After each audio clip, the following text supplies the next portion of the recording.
I'm Hamish Reid. I rode with Nick. We went around in 2010 in 50 days, although we didn't come from London.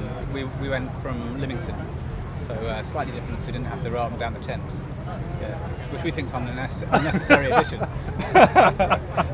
We would disagree with that, but there we go. It's quite a nice place to finish, nice isn't it? finish. Yeah. And tell me about your 51-day epic. I mean, the weather that year was atrocious, wasn't it? Well, I'll just correct you on that. It was 50 days. Was it 50? Yeah, we snuck in 50, there. I think. sorry. No.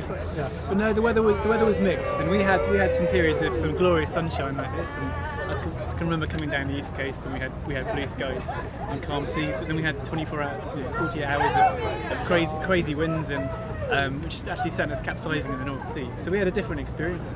I think we had a good spell, certainly in the same place as these guys had a good spell, and they've just done fantastically. Yeah, we were pretty jealous of the easterly actually along the south coast, because we took 10 days to get from Lymington to Land's End, which killed us, and we were just battling the prevailing wind, and so we looked at their easterly wind. We were very jealous. Yeah. Yeah. Well, they took, was it 15 days in total from Dover to Land's End, and we were 15 days from Dover to Land's End, and they took 5. So they really smashed it. Yeah. But I think you take your luck with the weather around Britain, and like the Seagulls had quite a tough time that year as well. But it's not to detract from what they've achieved this time. They've done amazingly well. And would you encourage people? We're thinking of doing it in 2015. Would you encourage people to have a go? Certainly, it's one of those things which you need to address with the right sort of attitude. You need to come to with the right mindset of planning and realising that it's sort of a year-and-a-half project to get yourself together.